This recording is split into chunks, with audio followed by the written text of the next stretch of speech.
I just wanted to see if you knew my dad. It's my birthday. Grow up. What is Juneteenth? I'm about to end up in this ditch. Daddy. And then I broke my pelvis in 5 places. I can't, dude. All right. What's up, angels? I hope you guys are having a fantastic... I'm sorry, I hit you. I hope you guys are having a fantastic day today. My name is actually Luis, but I am here as a guest with Josh on Just Because Josh. And I'm super excited to talk to you guys about whatever he has in store for me. I have no idea. I am not prepared for this at all. So I guess I'm going to hand it off to you, my guy. Well, like you said, welcome to the podcast, episode 2, and we'll get right into it. And I'm not the first one. All right. You can be first in my heart. I'll take that. See, first in his heart, guys. See, I'm already winning. Hi, everybody. My name's Lewis. I go by Two Little Angel online. I am 25 years old. I'm born and raised here in Orlando, Florida. And I guess an interesting fact about myself is I'm dumb enough to get into a 60-mile-an-hour car accident and still keep riding motorcycles. We'll get into that a little bit later into the podcast. We'll get back to that later. As you mentioned, you have a social media account, Two Wheel Angel. Yes. Let's talk a little bit about that. You know, what's the reasoning behind starting it? Honestly, it was like, I don't know if I could say this online. It was mid-vid, if you know what I'm saying there. I just was bored. I had a bike, and I was like, I'm going to use this camera as like a dash cam, and then funny stuff kept happening, and I wanted to put it online and share it with people, and people liked it, and so I kept doing it, and then it just kind of went from there. Tell us a little bit about the name behind it. Like, of course, two-wheel is kind of obvious with the motorcycle, but Two Wheel Angel. So it's a little bit more complicated than that. So I used to have a different username, which is actually still on my bike. Yeah. It was this ridiculous name, Night Rider, because I predominantly rode at night. And 7/25/21. That is, and this is gonna get a little sad, that is the day my dad passed. And so I wanted Night Rider. Night Rider was taken. So, okay, Night Rider. And then I was thinking, what numbers are significant to me and important to me? Yeah. So I put that date. Obviously, when I started growing on social media, I was like, okay, obviously this isn't very easy for people to find or remember. Of course. They're gonna be like, oh, Night Rider 7/82/90. No, it doesn't. Yeah. That doesn't work very well for me. Numbers. I still wanted to honor my dad, but I also wanted to make myself easier to find. So my dad's name was Angel. My middle name is actually Angel. Really? And I love serving and helping people, which some people have called me an angel for doing. And so it kind of just worked out that Two Wheel Angel would be my username. And by the grace of God, it was available on every platform. Yeah, that's another big thing. I feel like a lot of usernames that sound great and that are actually great, they're just taken. And they don't even use the account sometimes. It's just an empty account. They just wait for someone to try and buy it off. Yeah, literally. What type of content do you post on your social media? So it started out dancing and being dumb, or I had a series called Dense Drivers, which I occasionally do still add to, because I don't know if you know, Florida has some of the worst drivers and some of the worst traffic on like I-4, 436, and 417. I take those all the time. I would just catch people doing dumb stuff that I'm just kind of like, what are you doing? And I'd post it online, and other people would be like, yeah, that person's dumb. That's fun to watch or entertaining to just see. And it makes you wonder, like, okay, I don't know how this person got their license, but it's at least fun to watch them be dumb. And so that's what originally got me started. And now I post beginner bike content. I'm working on some mechanical videos, just whatever I feel like I want to put up that I want to do. Yeah, it's definitely working for you. I mean, how many followers you have around now? So on Instagram, I'm still small, only about 5,000. TikTok is about 157. The content that I want to get more into is community content. So going out into my community and serving them, either by doing some cleanup, giving out food, giving out meals, giving out goodie bags, or things like that. If you go back through my content in like Christmas time and Thanksgiving time, like I did a lot with a group of homeless people that were under a shelter. Yeah. Under a bridge. And I went there on Thanksgiving night and Christmas night and New Year's night as well. And I spent time with them, got to know them. And I only shared a small snippet of what we actually did with just like giving out food and stuff. But I went back and I literally just sat there and talked to them and got to know them. And some of them are really good people, just in a very unfortunate situation. Yeah, I saw that video. That was definitely really touching, and really like, it brought a lot of awareness to the fact that no matter where you are, are. There's always going to be people that need help. And I definitely think your page definitely brings a lot of light to that. And it helps a lot of people out. Like regardless whether you're just watching it, because you're still supporting, you who's doing all of this. So any little thing just goes a long way, of course. You talked about having an Instagram and then a TikTok account. Does the platform matter to you in terms of content you post and everything? I post the same content. Unfortunately, Instagram has a lot more relaxed rule set versus like TikTok and YouTube. On TikTok, pretty much every single video I post has to be heavily edited or restricted, or it will get flagged or it'll get taken down because of dumb rules that they have. I feel like I'm what's called shadow banned. So about everything I post gets taken down. So I don't really get a lot of views on TikTok, but I continue to post anyway just because eventually I have hope that I will get through that barrier. But predominantly my main focus right now is on Instagram and YouTube, trying to grow those platforms up to the same level as my TikTok page. Yeah. So that's some advice for anybody who's trying to start any Instagram or anything social media related at all. Like, the platforms are definitely different in terms of what you post, what do you get out of it, definitely how many views, how many likes you get, of course. So that's definitely really interesting. For any future creators that want to do something on social media, cross-platform posting is super duper important. If I could give you any advice, I will say this: post your short form onto Instagram and TikTok, post your long form onto YouTube, and make sure you connect all three somehow, some way. That way everybody knows who you are and where they can find what content. Because what I made the mistake of doing was not posting on all three platforms from the start, and now I'm playing catch up to get everything all on the same level. So don't make the same mistake I did. That's definitely really helpful advice, especially for me who's just kind of starting off. This is only my second episode doing podcasting, but kind of taking the advice, learning, posting this on YouTube, and then of course small forms, small clips on Instagram and TikTok. Eventually the goal is to kind of get where you're at, even though you're still growing. But I'm only at a couple hundred followers, or even TikTok less than 100 followers, so YouTube definitely less than that. So with time, hopefully it grows into something bigger, and hopefully I can make an impact on more people just like how you are. Absolutely. But in terms of content creation, I have some activities that we can do that will definitely be posted on Instagram and TikTok. So let's go ahead and get right into it. We are going to be playing a game. You have $15 and you want to build your perfect day. I'm going to give you kind of 4 rounds, give you sets of like $1, $2, $3, $4, $5 options, and you got to pick through it, and this will kind of get to know you a little bit better. So first round, you're going to pick your location. So for $1, you could stay at home. $2 could be at Chick-fil-A. $3, the beach. $4, a theme park. $5, a private island. Mind you only have $15 budget for total for everything. So don't judge me for this, guys. Listen, it's weird because I know I do this whole thing with like content creation and being online, and I go to festivals. I am an introvert. I like my me time. I like to be able to just read, watch YouTube videos, or work on my bike and be by myself. So I'm gonna have to say stay at home. Stay at home. That's honestly a good option. I am a homebody. I enjoy staying at home, so you can't go wrong with that. The next round, you're gonna pick a celebrity. So for $1, Jake from State Farm. For $2, Taylor Swift. $3, Mr. Beast. $4, Ryan Reynolds, and then $5, Kevin Hart. Which celebrity would you like to have? Well, boys, Ryan Reynolds. Ryan Reynolds. If Ryan Reynolds. You know. Yeah. I love that Taylor Swift was at $2 and he said, nah, Reynolds, 4. Yeah, I knew. I'm a little tilted, bro. Why'd you put him below Kevin? We all know Kevin's the short one. I'm just saying, bro. He's not that tall on the list.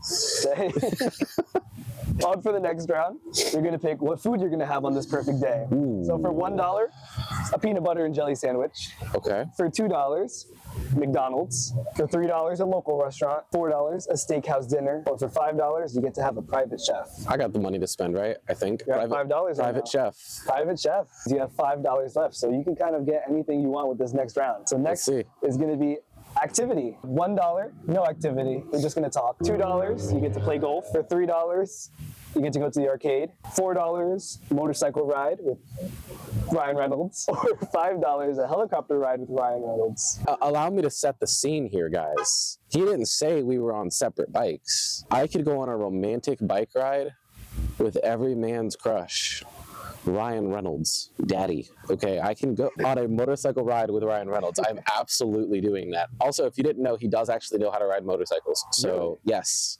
Interesting. I found that out for no reason. So that's your perfect day. So you're starting off at home with Ryan Reynolds, with a private chef, going on a motorcycle ride later on with Ryan Reynolds. Yeah, I honestly, I think this is the perfect day. Can't go wrong with that. Time for our next activity. We have Keep 4, Cut 5 holidays. Now, you have Christmas, Halloween, Thanksgiving, New Year's, birthdays, Black Friday, Valentine's Day, Juneteenth, or Easter. What is Juneteenth? I don't want to cut it without knowing what it is. What is Juneteenth? I don't know my history. That's completely fair. So we're keeping Juneteenth. We're not cutting that. We're not cutting Easter. So you're keeping Juneteenth and Easter so far. Juneteenth, Two more. Easter, Christmas, Okay. and Thanksgiving. Wow. And Thanksgiving. You better learn to love your girlfriend or your mother every day. You don't need a Valentine's Day for that. What about birthdays?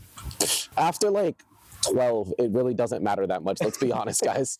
I'm sorry, but if you're like 22 and you're like, it's my birthday, grow up. After 21, like you get 12, and then it's just kind of like, eh.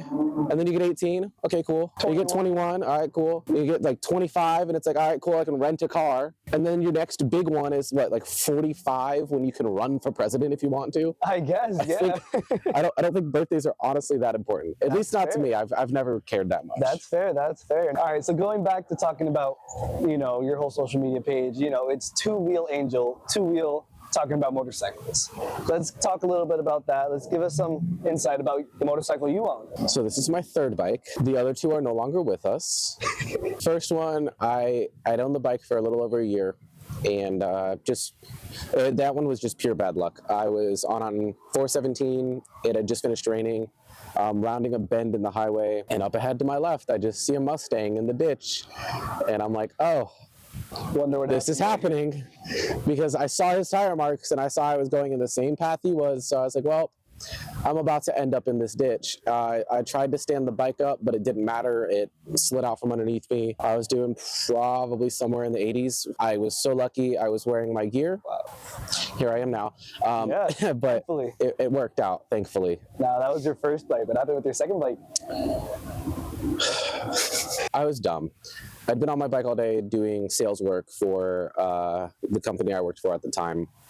And I got home, literally pulled into my driveway and said, man, I haven't done a pull on this thing all day. I've been so good. I've been a good boy all day long. I've obeyed the laws. I want to go do one pull. And in my neighborhood, there's... For those who don't know, explain what a pull is. Okay. You get on the accelerator really quickly, and then, you feel that acceleration. I wanted to just do one pull and then go home. And there's a long stretch in my neighborhood. There's a stop sign, and then there's another long stretch. I'd done this multiple times before. I rode through. I made sure no animals, no people, no kids. Nobody was outside.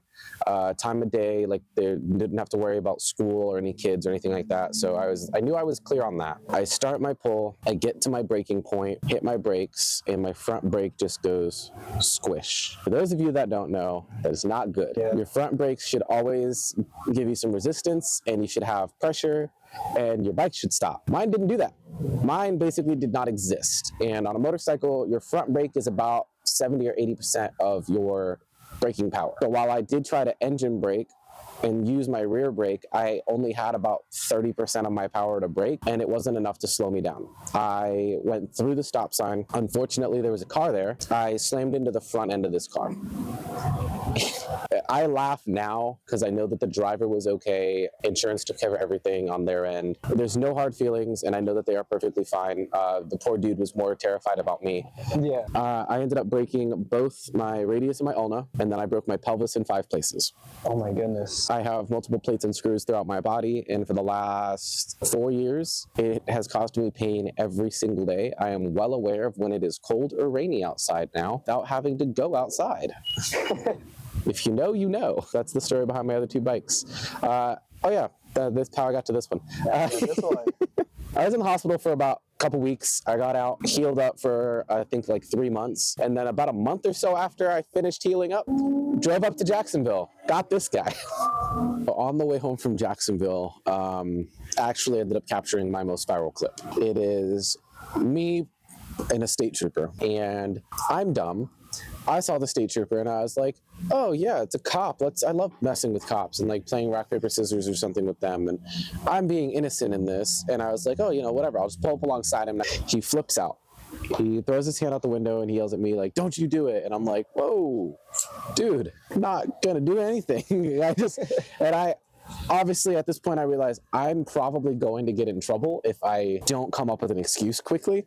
Yeah. And for those of you guys that have seen some of my older content, you know that my dad was a state trooper. And so I threw it out in the air and I was like, I just wanted to see if you knew my dad and if you knew who my dad was. And that line alone, I just wanted to see if you knew who my dad was, got me so cooked in my own comment section. My favorite one that I saw that actually had me like rolling laughing was just, what, did your mother not tell you? I thought it was great. Oh my goodness. I hit him with that and he goes, and basically he didn't know him, and then he makes me get in front of him. And mind you, I'm on a brand new bike with a plate that is not technically registered to this motorcycle yet, because I haven't taken it to the DMV, and I'm about an hour and a half from home. So I'm really hoping he doesn't run my plate or like pull me over, because I'm in trouble if he does. Yeah. Thankfully he didn't, but he did follow me for a few miles, which kept me on edge. A few miles is still insane. Yeah. So talking about, riding and of course your experiences with all the whole motorcycle riding and everything, if you were to give any advice to new riders, what would you give them? Always, so it's the inverse of what is the most dangerous thing to bikers, right? Like I said, the most dangerous thing to us is people that don't pay attention. Always assume that you are invisible. And besides that, don't let your emotions control the throttle. I understand motorcycling can be an escape for a lot of people, and I totally understand that. Mm-hmm. I've done it myself, but you have to understand yourself very, very well in order for that to be an effective means, because otherwise you're just riding with pure emotion and you're not thinking clearly. You'll catch yourself doing ridiculous speeds at a ridiculous time of the day, and whether or not you realize it, you're devaluing your own life. You're basically telling yourself, I don't care if I crash right now, I don't care what happens to me, but riding like this feels good. And you never want to do that. So my advice to you is, if you can avoid it, do not ride while you are in an emotional state, and always pretend that you are invisible, because people don't care, they don't look for you. So if you're automatically assuming that they don't see you, you're going to be in a position to prevent yourself from getting hit, or at least to prevent it from being as bad as it could be. That's some really good advice, especially for those who are just starting out or wanting to learn, of course, Moving away from the whole motorcycle topic, okay. I want to know you. So on a more personal level, okay, what are some of the dreams you've had growing up? I've always loved helping people. That's been from a young age, like just as a child, I would always help kids in class. I would help my teachers. Like that's just who I've always been. And I'm not saying I was a teacher's pet, but I loved helping people. And obviously that means that I got taken advantage of, unfortunately, but I never lost that trust, or that natural trust in people. But I am one of those people, once you break it, it's gone. Which is completely fair. Yeah. But a dream I've had pretty much my entire life is just finding some way to help my community. And originally that was the military, and I was in United States Naval Sea Cadets. I actually made it into the summer seminar for the United States Naval Academy. Wow. But I got medicaled out. And then I went to go to the Army and the Navy recruiter and the Marine Corps recruiter, all three of which rejected me because of the injuries to my wrist and my pelvis. Oh. So unfortunately, I can't join the military. So my next thought was, okay, fire or police. Maybe I can follow in my dad's footsteps and be a police officer and live out that legacy. But the whole motorcycle community thing kind of makes that very difficult because of how cops and bikes have a tendency to interact. Yeah. And so I've never had those kind of interactions with cops. I've always been very cordial. I've always stopped. I've never ran. I've never done anything dumb like that. But I know how that is. And I know that if I go to apply and they see that I have a motorcycle page, Yeah. the people that I'm connected with and associated with and that I've collaborated with in the past are going to come into question. And I, A, don't want to get my friends in trouble. And B, don't want to end up getting in trouble myself just because I'm associated with them and then getting rejected from the job. It's a really generalized stereotype between the cops and motorcycles, all of that. So at the moment, it's EMS, so emergency medical services. I'm looking into nursing and fire rescue, and I'm just currently just planning out both paths, like which one would work best for me and what I want to continue doing. Because at this point, this is a part of me, and I want to continue doing the motorcycle content and helping people in my community. And having that whole 24 on, 48 off schedule would be kind of the perfect trifecta of being able to do everything I want to do. It's just a matter of deciding, do I want like trauma nurse life or do I want fire rescue? Yeah. Which end of that do I want to end up on? With that being said, did you have any problems growing up in terms of like wanting to reach that goal? Without going into too much detail, I had a rough childhood. There's a reason that I don't like seeing people hurt, that I don't like seeing people in pain, and that I want to help the people that are in need or that are having a rough time. And that's because I've been in their shoes. I've been where they are. I will say I've never been homeless. I've always been fortunate enough to have people that have helped our family out and things like that. We've been very blessed in that manner, but I've had things that I've had to go through that I don't want other people to have to experience. And if I can do anything to help them, I absolutely will. Yeah. As far as things that have made that difficult, the passing of my dad, that's not really my childhood. That was more recent, but either way, that's definitely the thing that made it the most difficult because I lost him, got into an accident, and then lost my job all within the span of like a few months. And it tore me down. Like I'd actually gotten on my knees, like I want to say 7 or 8 months prior. I was on my knees at church and I was just like, you know what, God, I have a very shaky foundation. I am not focused on you. I am very focused on worldly things and I need to fix that. Yeah. And I asked him, I said, tear me down to my bare foundation and help build me up in the way that you want me, and so that I can serve you as best as possible. I remember that vividly because only a couple weeks later, my dad passed. And that absolutely tore me down. The night before he passed, I was at work and he tried calling me. And I didn't answer the call because I was at work and you're not supposed to be on the phone at work. Yeah. And so I didn't answer the call, but I sent him a text after and I was like, hey, I can call you back after I get off. He said, no, don't worry about it. I'll talk to you in the morning. And then the next morning came and he was gone. And so that is something that has absolutely haunted me, which is why now I'm sure you hear it all the time at work. My ringer is always on. Yeah. Because I do have 2 grandparents that are advanced in their age. My grandma was actually just in the hospital, but she's okay. But if I ever get a phone call from anybody in my family, I always answer it. Never take those moments for granted. Because family first always. Guys, do not take your family for granted. If you have an argument with them, settle that crap before you go to bed, because you never know when that moment is going to be the last moment that you get with them. Yeah. If I can go through everything I've been through and still be who I am, still be positive, still be happy, and still want to help people, and still have that outlook on life of like, you know what, the world's not all clouds and rain and misery. Like there is still hope and light and positivity. It's just a matter of how you look at things. You just need to reshape your perspective. And I know that is not an easy task because I spent years in the dark and it took me a very long time to get to where I'm at. But, you know, God has obviously guided me.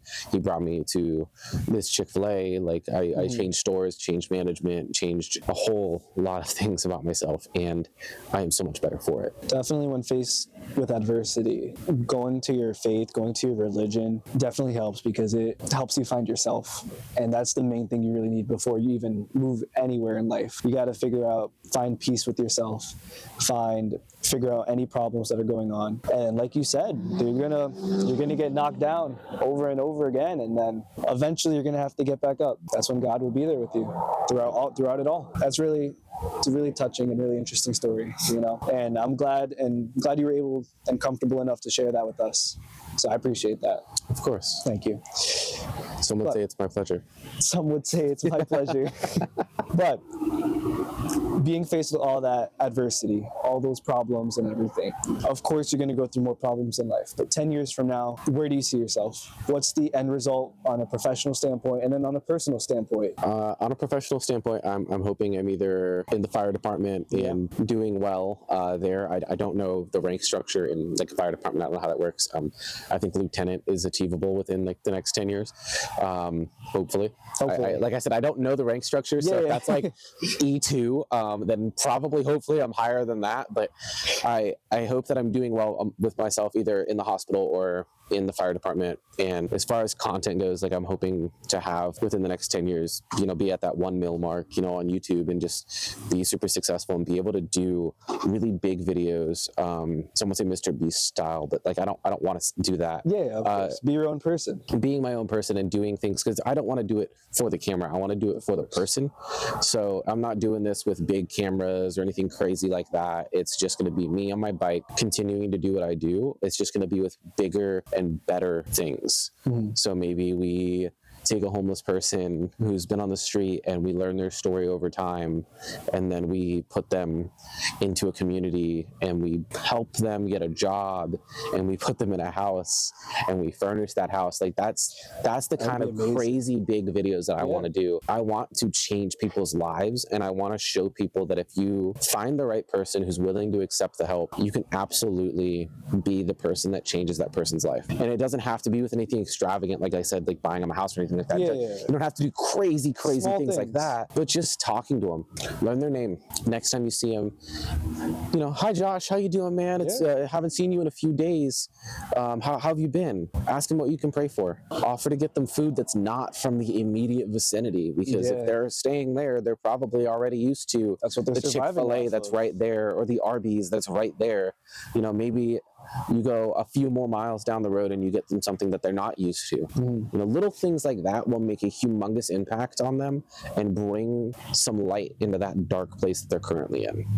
That's a great reason to be doing all of this. I mean, honestly, at the end of the day, there are some content creators that do it just for the camera. They want to show off all that. But it's really, those who prevail are those who do it out of the kindness of their heart. They do it for the people. They do it because they want to do it. That's just who they are.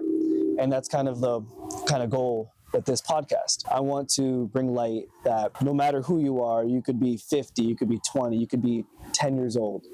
We all go through a lot of similar problems. Similar in age, we go through similar experiences, maybe not, of course, the exact same, but overall, it's pretty similar.